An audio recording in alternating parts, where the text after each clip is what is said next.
5절만 합독하도록 하겠습니다. 14절, 15절입니다. 시작. 예수께서 성령의 능력으로 갈릴리에 돌아가시니 그 소문이 사방에 퍼졌고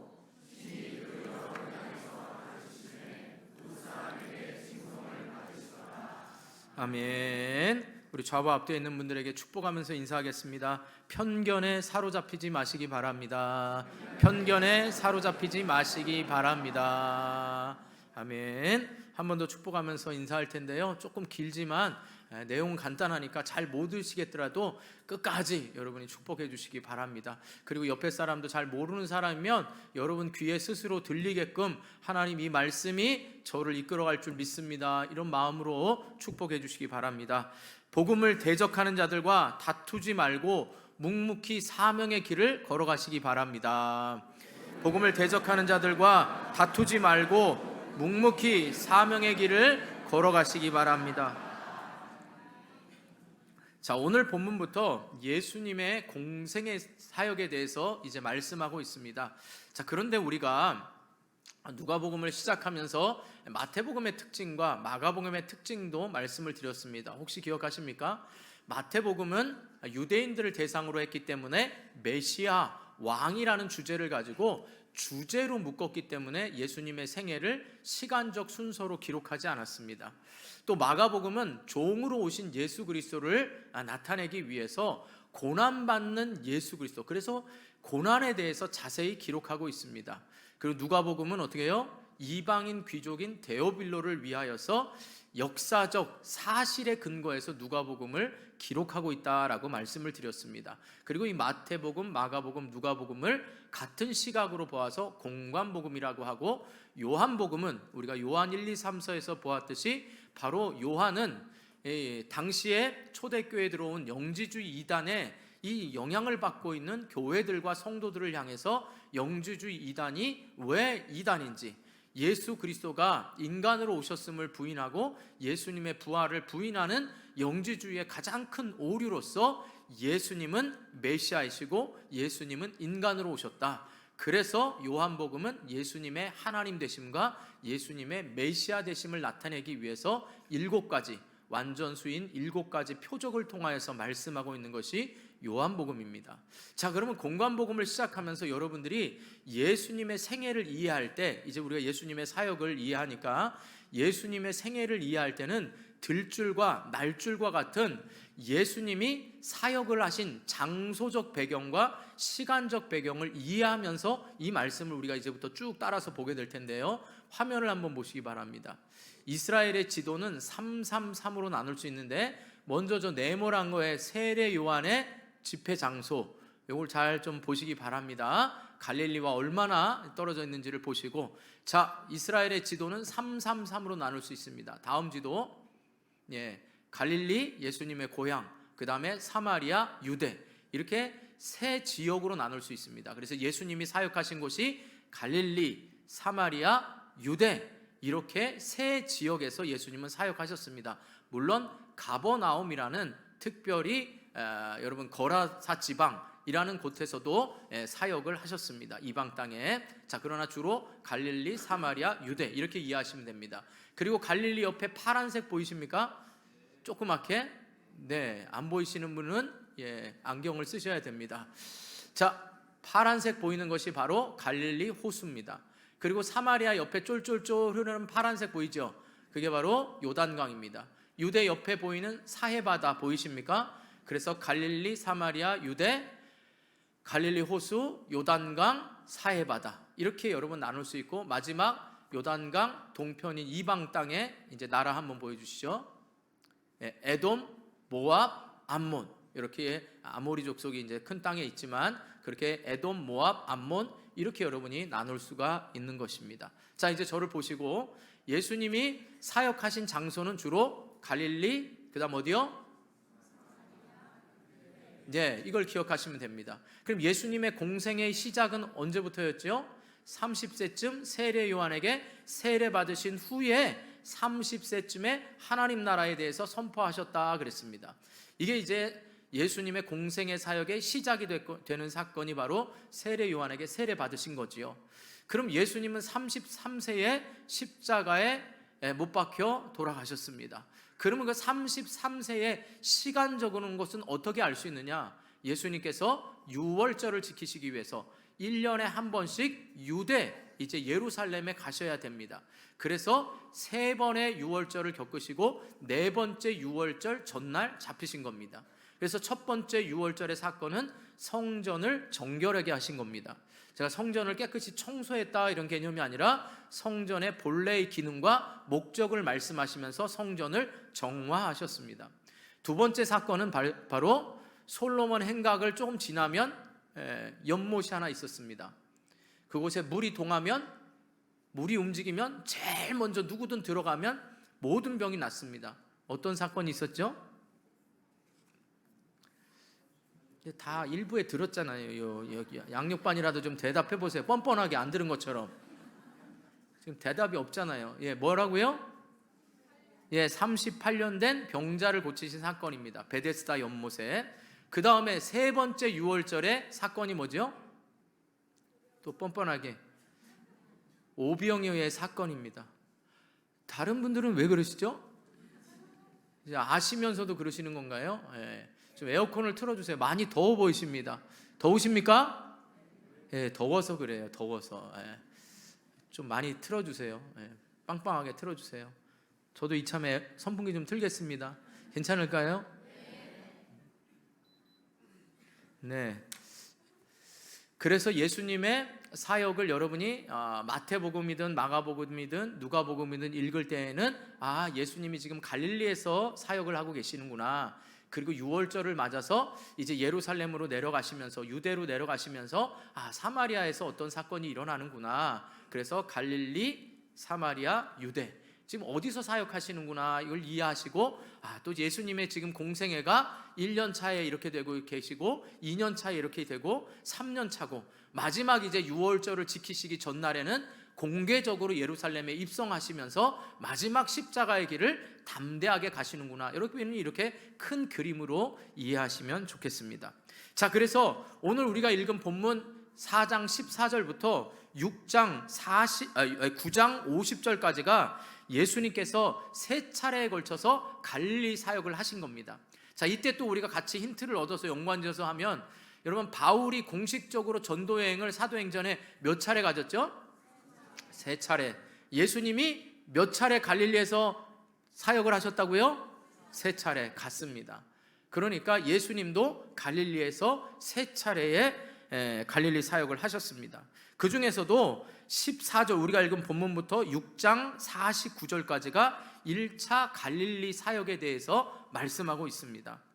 그리고 오늘 말씀은 그 1차 갈릴리 사역의 시작 부분으로 예수님께서 갈릴리 사역을 시작할 때 온 소문이 퍼졌고, 또 안타까운 것은 고향 나사렛 사람들이 예수님을 배척한 사건을 말씀하고 있습니다. 자, 우리 흔히 나사렛을 고향이라고 하는데, 보통 여러분 고향 그러면 태어나서 자란 곳이 고향이잖아요. 그럼 예수님이 태어나신 곳은 어디죠? 베들레헴이잖아요. 그러니까 여러분이 정확하게 나서 자라신 곳은 나사렛이지만 태어난 곳은 베들레헴입니다. 자, 아무튼 우리는 고향 나사렛, 그리고 그 나사렛이 갈릴리 지방에 속한 곳이다, 이렇게 알고 있습니다. 자, 그런데 예수님의 갈릴리의 초창기 사역은요 AD 27년에 시작됐습니다. 그런데 예수님께서 세례 받으신 후에 곧바로 성령에 이끌려 광야 가서 우리가 지난주에 살펴본 예수님이 마귀에게 시험을 당하신 건 바로 AD 26년의 일입니다.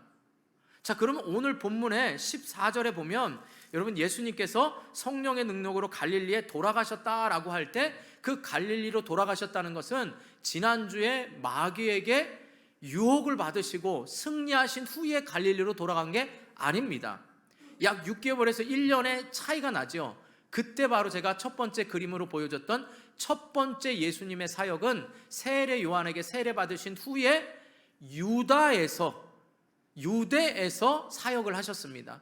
이건 어디 성경에 나와 있느냐? 요한복음 1장 19절부터 4장 42절까지 나와 있습니다. 그러니까 예수님은 갈릴리에서 공생의 사역을 첫 번째 시작하기 전에 유대에서 약 6개월에서 1년간 먼저 유대 사역이 시작되고, 그 다음에 갈릴리에서 시작됐습니다. 근데 우리가 왜 이걸 놓치느냐라고 하면 마태, 마가, 누가 공관복음에서는 예수님의 유대 사역을 말씀하고 있지 않기 때문입니다. 그리고 또 흥미로운 것은 마태와 마가는 예수님께 이 고향 나사렛에서 배척받은 사건을 2차 갈릴리 전도에서 일어난 사건으로 보고 있는데, 누가는 지금 1차 갈릴리 전도에서 일어난 사건으로 말하고 있다, 이 말인 거지요. 이것은 바로 공관복음서의 기자들이 유대 사역은 생략하고, 그러니까 요한복음에 나와 있는 예수님의 유대 사역은 생략하고 갈릴리 사역을 말함으로 인해서 이사야의 예언을 이루기 위해서 이렇게 공관복음은 기록을 한 것입니다. 자, 한편 우리는 이 사건을 통해서 이 나사렛 사람들이 예수님을 칭송했다가 배척한 사건을 통해서 이 시간 함께 좀 은혜를 나누려고 합니다. 자, 먼저요, 성도는 지금 이 배경을 여러분이 좀 붙잡고 있으시기 바랍니다. 다 처음 마음과 같이 이런 시선, 굉장히 부담스럽고 좀 그런 시선으로 여러분 보시네요. 마치 어떤 느낌인지 아십니까? 목사님 말씀하옵소서, 다음 주 되면 다 까먹어요. 뭐 약간 이런 느낌으로 그냥 보시는 것 같으니까 굉장히 부담스럽습니다. 여러분, 이 배경을 꼭 알고 계셔야 됩니다. 그래야 여러분이 혼자 성경을 읽을 때도 지금 예수님이 어느 지역에서 사역을 하시고 지금 몇 년째를 준비하시는 그 마음의 각오와 그 의미를 우리가 이제 그 사건을 대할 때 다르게 느껴지는 겁니다. 여러분, 그렇지 않아요? 우리도 마음 먹고 여러분들이 인생을 살 때 계획을 세울 때 목적을 가지고 계획을 세우잖아요. 그런데 그 목적이 점점 내가 이제는 십자가를 질 시간이 가까웠다 하는 이런 느낌하고, 왜 내가 갈릴리 사역에서 이렇게 해야 되는지 여러분 이걸 잘 알아야 됩니다. 아시겠습니까? 그랬기 때문에 중요합니다. 여러분, 우리 제가 했나요? 안 한 것 같아요. 그럼 좀 여러분이 좀 반응을 좀 해주세요. 자, 이제 이 시간 나사렛 사람들이 예수님을 칭송했다가 배척한 사건을 살펴보면서 은혜를 나누려고 하는데요, 첫 번째는 성도는 편견에 사로잡히면 어리석고 위험한 바로 일을 당하게 됩니다. 다시 말씀드립니다. 편견에 사로잡히면요, 위험하고 어리석은 사람들이 되기가 쉽다라는 겁니다. 다른 말로 하면 예수님을 영접하고 예수님의 말씀에 순종함으로 여러분 은혜와 복을 누리시기를 바랍니다. 자, 우리 14절 15절 다시 한번 읽겠습니다. 시작.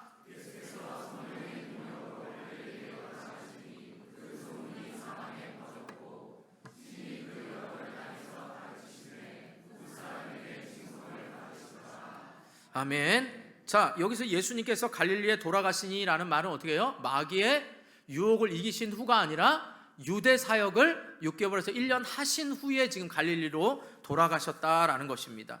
자, 중요한 건 바로 성령의 능력으로 성령의 이끌림을 받아서 마귀의 유혹을 이기셨듯이, 제가 이게 왜 중요하다 그랬죠?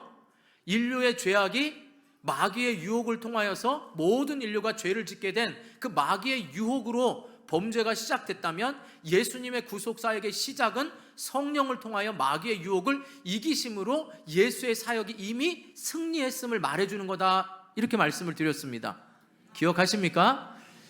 자, 그리고 예수님의 사역을 이야기하면서 누가는 다시 한번 인자로 오신 하나님의 아들이시지만 사람의 아들로 이 땅에 메시아로 오신 예수님의 구속사역은 철저하게 시작부터 뭐요? 성령의 능력을 입고 사역했다, 이 말입니다.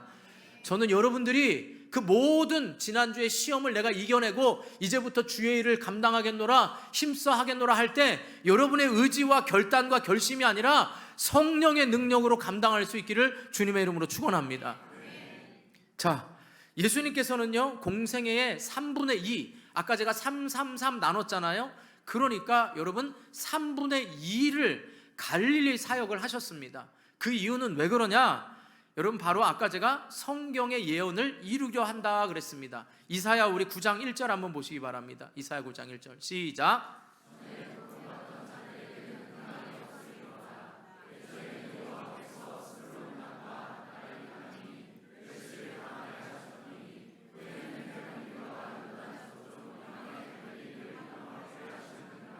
아멘.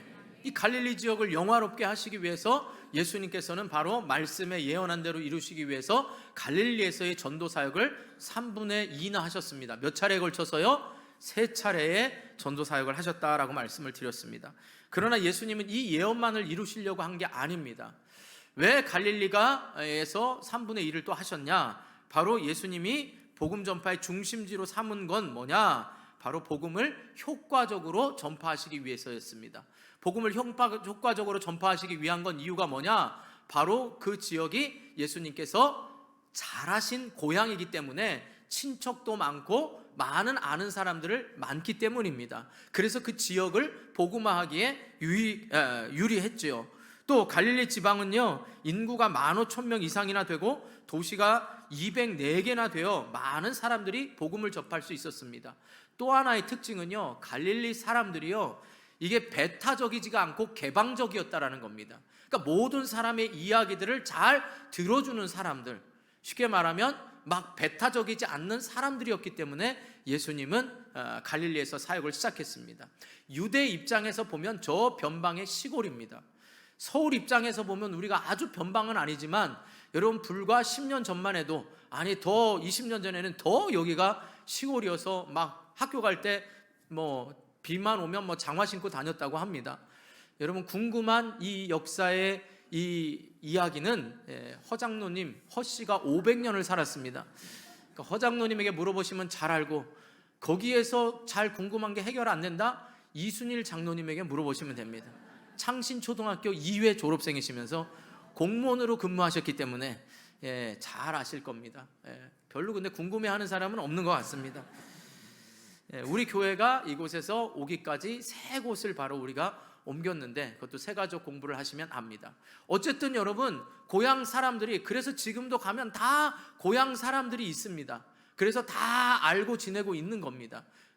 그런 상황이라는 걸 여러분이 지금 이해하시고 여러분 들어주셔야 됩니다. 자, 그런데 이 지역에서 바로 예수님은 유대 사람들에 비해 그 마음이 개방적이니까 이 갈릴리 사람들에게 복음을 전파하셨습니다. 그리고 예수님께서는 갈릴리 사역을 통해 많은 결실을 맺었습니다. 그러니까 소문이 사방으로 퍼집니다. 그리고 예수님께서 칭송을 받으셨더라라고 말씀합니다. 근데 이 칭송을 받으시더라라는 말이 신약에 61번 쓰였습니다. 61회 쓰였습니다. 그런데 대부분이 다 하나님과 관련된 문맥에서 사용됐습니다. 그러니까 지금까지 캐캐묵은 서기관들의 말씀을 듣다가 예수님의 말씀을 들으니까 이것은 하나님의 말씀으로 들려지는 겁니다. 그러니까 너무나 귀한 은혜를 받았습니다. 여러분 61번 하면 생각나는 거 있으십니까 혹시? 박찬호 아닙니까? 코리안 특급 박찬호가 61번이었습니다. 지금도 여러분 메이저리그에서 박찬호의 승수를 이기는 아시아인이 없습니다. 별로 관심이 없는데 일본의 투수가 이기려고 하지만 아직 못 이기고 있습니다. 어쨌든 코리안 특급을 생각할 때 여러분 60일이라는 이 숫자는요, 사람에게 붙일 수 있는 게 아닙니다. 그 말은 지금 예수님이 갈릴리에서 첫 사역을 하시면서 하나님의 영광의 메시지를 이미 보여주시는 겁니다. 그러면서 뭐라고 선포하시냐? 18절 19절 한번 보시기 바랍니다. 본문 18절 19절 시작.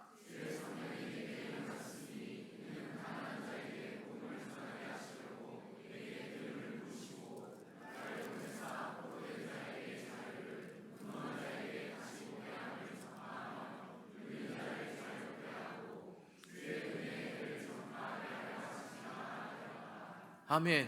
이게 이사야 선지자를 통하여 메시아가 오면 이런 놀라운 일들이, 복음의 은혜와 능력이 나타날 거라는 걸 이미 알고 있던 그들에게 예수님이 선포하면서 지금 예수님이 하나님의 나라가, 복음이 지금 임했다라고 선언을 하시는 겁니다. 그런데 이 말을 듣고 다른 말씀을 들었는데도 칭송할 뿐만 아니라 이 말을 듣고 크게 은혜를 받았습니다. 22절 보시기 바랍니다. 시작.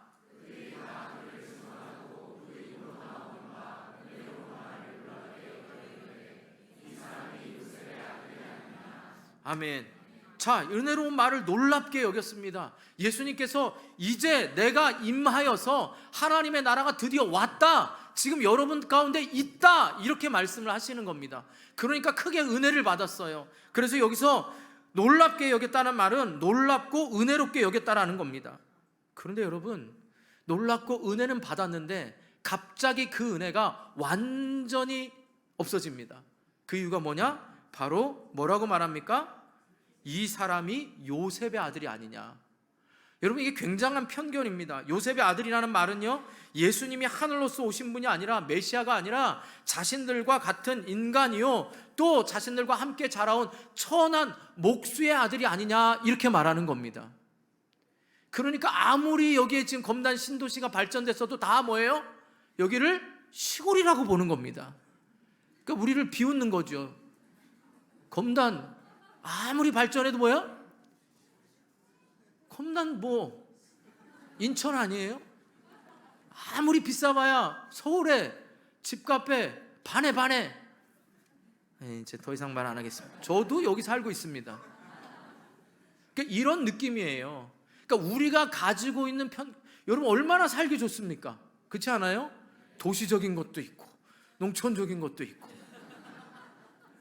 균형을 맞춰야 됩니다. 개발은 조금 아쉬워요. 큰 호수도 없고 뭐 이런 약간 있지만 어쨌든 여기에 대한 편견, 그럼 여러분 어릴 때부터 자라온 그 편견이 있습니다. 지금 여러분 우리가 자라올 때 우리 교회에서도 어릴 때부터 자라온 편견들, 이순일 장로님 자녀들 나이가 다 50이 넘었는데 어떻게 봐요? 여전히 애로 보입니다. 어른들이 볼 때는. 이게 이제 편견입니다. 또 하나는 여러분, 저와 여러분이 교회를 선택하고 뭐 할 때마다 여러분이 가지고 있는 편견이 있으면 예배 시간에 말씀이 들려지기보다는 계속 저 목사님의 넥타이와 행동과 말과 찬양대의 온 모습과 지휘자의 모습과 또 한 사람의 태도와 오늘 에어컨이 나오냐 안 나오냐 이런 외적인 걸 가지고 여러분들은 판단을 합니다. 분명히 예수님은 같이 목수로 자라왔고 동네 친구들처럼 자라왔지만 메시아로서 다른 서기관들이 말하는 것과 다르게 하나님의 영광을 선포하면서 칭송을 받았고 듣는 사람도 은혜를 받았는데 그 은혜가 다 없어지는 이유가 편견 때문에 그 복음의 능력이 나타나지 않는다 이 말입니다. 여러분은 어떻습니까? 이제 우리는 예수님의 생애를 살펴봅니다. 그럼 모든 성경을 읽다가 구약을 읽다가 레위기부터 가서는 졸고 계속 족보가 나오면 졸고 그러지 않습니까? 시작은 마태복음부터 읽습니다. 근데 마태복음을 읽다가 보면 뭐예요? 마가복음도 갸 같으면 누가복음 읽다가 또 졸습니다. 그래도 아는 게 뭐예요? 예수님의 생애는 들어봤잖아요. 그러니까 우리가 가지고 있는 편견이 있습니다. 그런데 예수님은 지금부터 우리 교회와 우리 교회를 통하여 여러분들에게 이제 공적인 사역을 시작하면서 예수님의 사역을 기대하면서 예수님이 마귀의 유혹을 이기신 것처럼 여러분의 삶의 사역의 시작이 성령으로 시작하고 예수님이 말씀이 있는 곳에 지금 여러분이 나온 이 자리 이 순간부터 하나님이 은혜의 자유를, 은혜의 해방됨을, 은혜의 능력을 나타내기를 원하십니다. 그런데 여러분이 가지고 있는 편견들이 그 모든 것들을 없애버릴 수가 있다는 겁니다. 특별히 목사에게는 이 뻔한 말씀이 여기서 어떤 더 신기하고 재밌는 걸 얘기할까? 이런 생각이 드는 순간 편견과 내 말씀이 능력이지 내가 어떻게 재미있게 어떻게 새로운 걸 전할 건가? 이거부터 우리는 어떻게 해요? 그 말씀의 능력 자체를 우리는 없애는 겁니다. 여러분들도 마찬가지입니다. 장로님들이 얼마나 많은 설교를 들었겠습니까? 거기에 우리의 생각이 편견이 들면 그거는 감해지는 겁니다. 오늘 제가 1부를 드리면서 2부도 드리는 이 양육반 분들에게 은혜라고 말했습니다. 그런데 1부에 들으신 분들이 또 목사님 1부에도 저거 얘기했는데 2부에도 또 저거 얘기하겠지? 이런 생각을 가지는 순간 말씀의 은혜는 없어지는 겁니다. 여러분, 우리가 가지고 있는 모든 편견, 여러분들이 사람을 대할 때도 마찬가지 아닙니까? 저 사람은 저럴 거야 라고 편견을 가진 순간 그 사람하고는 사귈 수가 없는 것입니다. 이 편견이라는 건 하나님이 우리에게 주시는, 하나님이 보내신 거라는 하나님의 시선으로 편견을 막지 않으면 우리의 생각으로 생각할 때는 하나님이 주신 은혜를 담을 수가 없는 것입니다. 사랑하는 성도 여러분, 그러면서 예수님께서 비유로 말씀하십니다. 23절과 24절을 한번 보시기 바랍니다. 시작.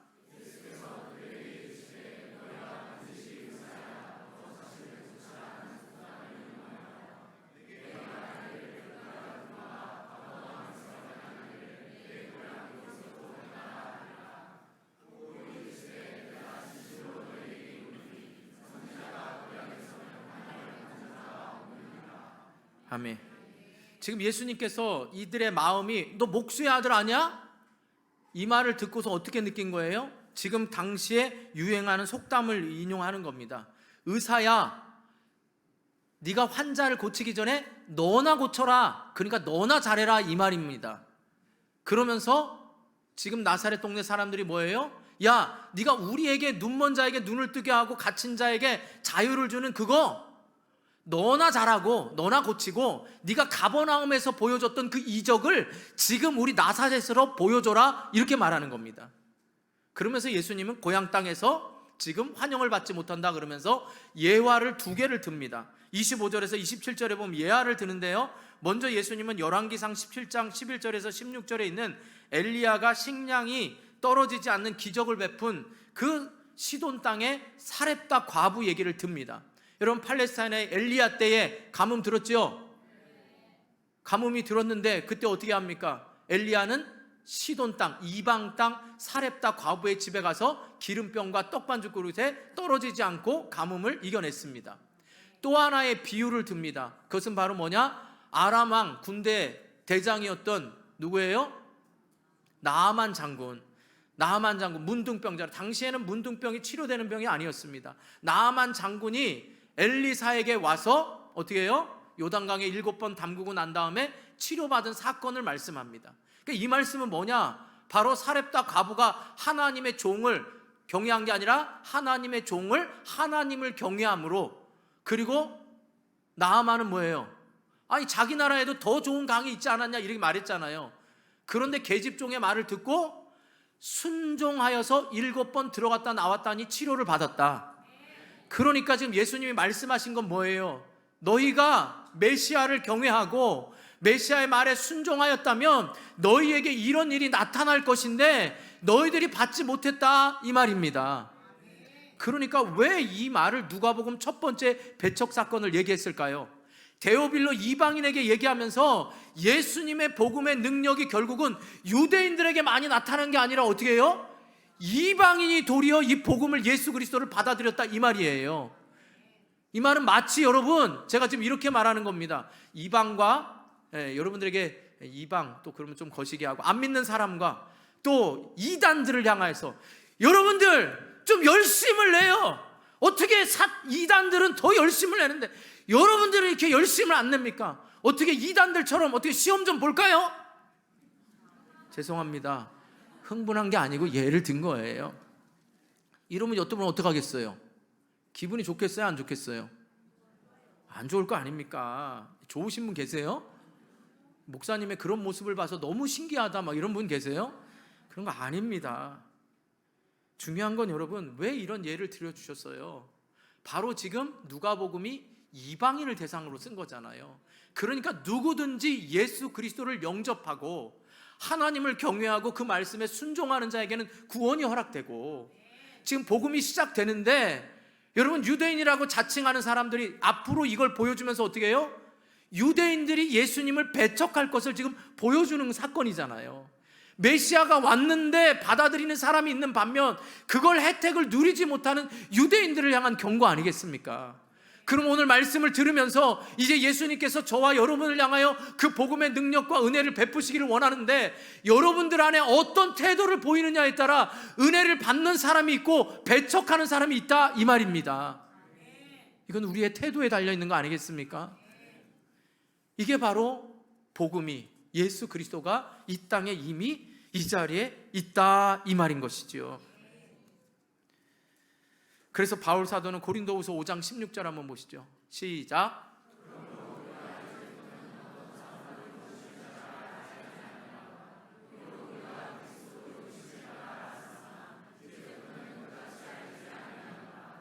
아멘. 그렇기 때문에 예수님은 환영하고 영접하는 자들에게는 놀라운 은혜를 베푸셨지만 배척하는 자들에게는 은혜를 베푸시지 않으셨어요. 여러분, 우리는 너무나 이걸 잘 압니다. 그러므로 사랑하는 성도 여러분, 이제 우리 예수님의 사역의 발자취를 하나하나 살펴보면서 그것이 과거 2000년 전에 예수님이 하셨던 과거의 사역이 아니라 오늘 저와 여러분에게 누가복음을 통하여 주시는 이 놀라운 복음의 능력과 은혜들을 우리 교회를 통하여서 말씀하시고 여러분 각자에게 말씀하실 때 사모하시고 붙잡으시고 그것을 경외하고 순종함으로 받아들여서 그 복음의 은혜와 능력을 마음껏 누리게 되기를 주님의 이름으로 축원합니다. 여러분의 오래된 편견들이 하나님의 은혜의 말씀이 들어가는데 방해하지 않기를 주님의 이름으로 축원합니다. 오래된 피곤의 졸음의 습관도 떠나가길 축복합니다. 여러분의 게으름의 모든 습관들도 떠나가길 바랍니다. 예배는 일찍부터 와서 기도하고 나에게 주시는 말씀으로 사모하고 찬양으로부터 시작해가지고 하나님의 말씀의 능력을 경험할 수 있기를 바랍니다. 다음으로 두 번째로 성도는요, 복음을 대적하는 자들과 다투지 말고 묵묵히 사명의 길을 걸어가야 됩니다. 다시 말씀드립니다. 성도는요, 복음을 대적하는 자들과 다투지 말고 묵묵히 사명의 길을 걸어가야 합니다. 우리 29절 한번 보시기 바랍니다. 29절 시작.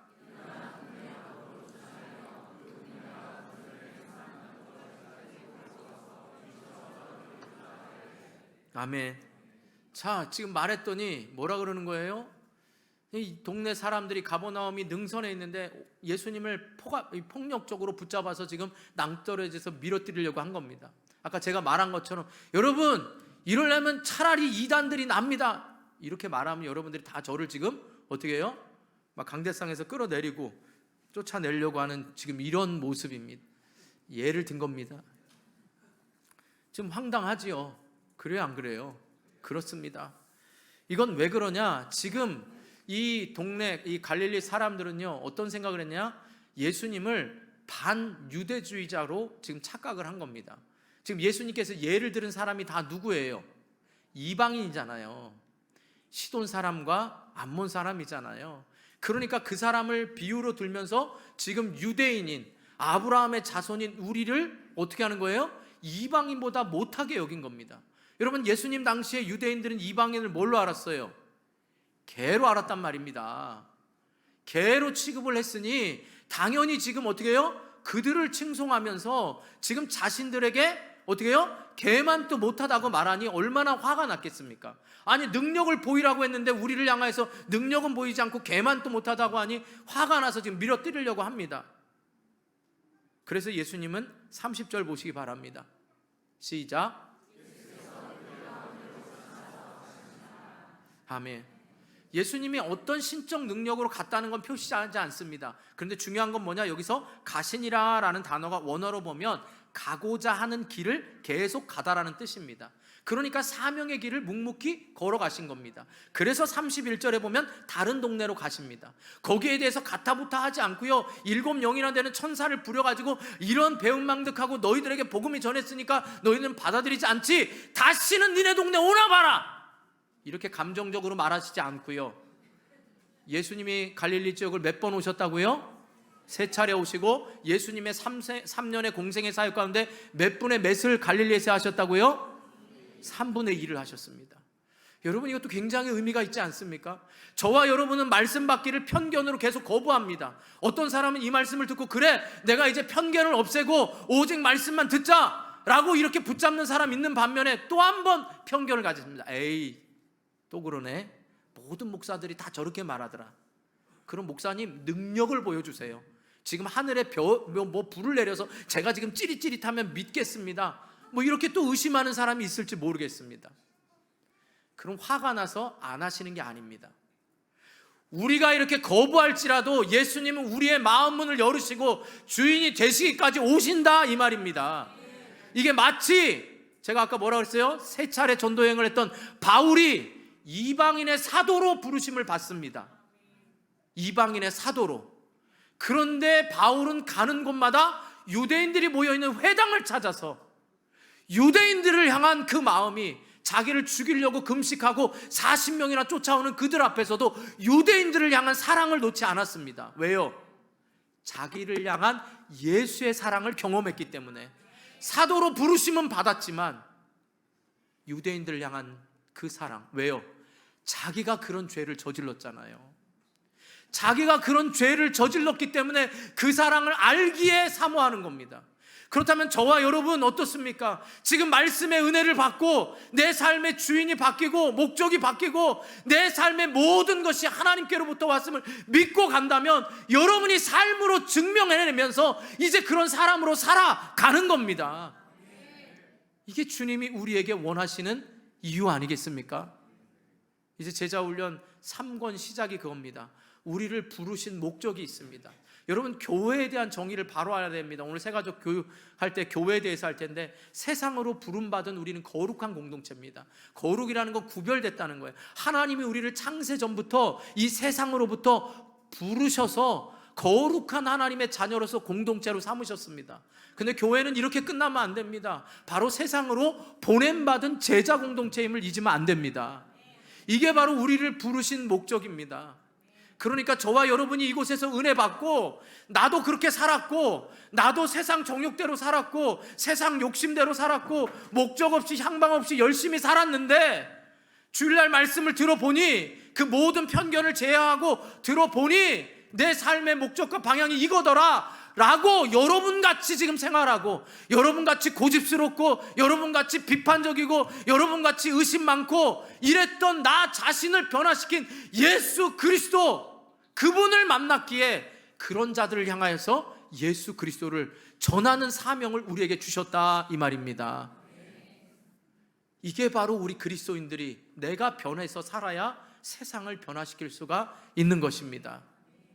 그러니까 여러분들이 끊임없이 대답 안 하고 이런 의심의 눈초리로 저를 보더라도 저는 담대하게 말하는 겁니다. 할렐루야. 그냥 제가 막간을 이용해서 할 말 없어서 할렐루야가 아니고요, 이런 걸 하시는 하나님을 할렐루야 찬양하는 겁니다. 우리에게 찬양받기에 합당하신 분이다 이 말입니다. 이런 은혜를 입었기에 우리는 살아가는 거 아니겠습니까? 그래서 우리는 사명 감당을 할 때 제가 아까 말씀드린 대로 성령으로 사명을 감당하시고 여러분들에게 받은 그 은혜의 모든 것들을 편견을 제거하신 다음엔 그 다음에 묵묵히 여러분들을 비난하고 비판하고 방해하는 사람들이 있을지라도 묵묵히 사명의 길을 걸어가시라고요. 예수님도 후에 제자들에게 가르치시기를 마태복음 10장 14절 한번 보시죠. 시작.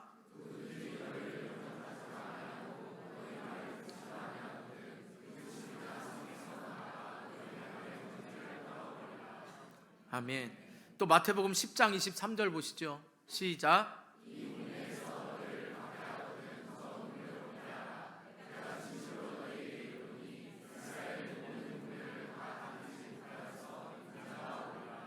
아멘. 여러분, 은혜 받고 결심을 합니다. 그래, 내가 변해야 된다니 내가 가서 지금 남편에게 뭔가를 잘해주자, 또 아내에게 잘해주자, 애들에게 내가 하나님의 말씀에 의해서 말씀대로 인자하게 가르쳐보자. 그러고 여러분이 딱 마음을 먹고 딱 갔어요.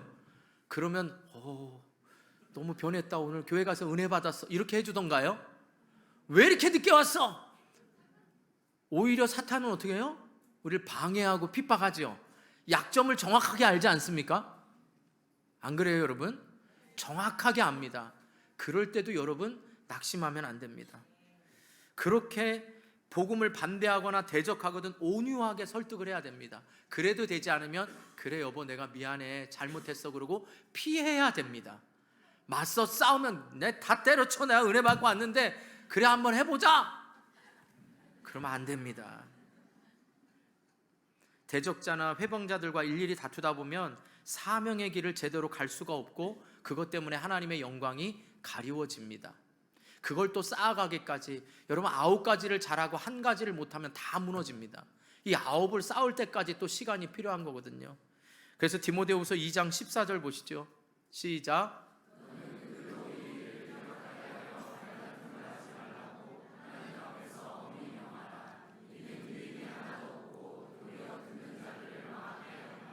아멘. 결론적으로 말씀드립니다. 사랑하는 성도 여러분, 하나님의 놀라운 역사가 우리 교회를 통하여 우리 교회를 통하여 여러분 가정을 통하여 개인을 통하여 이루어가기를 원하십니다. 혹시 여러분들 가운데 지금 사람으로 인하여 힘들거나 환경으로 인하여 힘들다면 그것이 여러분을 발목 잡는 게 아니라 묵묵히 걸어가시기 바랍니다. 여러분 힘이 아니라 성령의 도움으로 걸어가시기 바랍니다.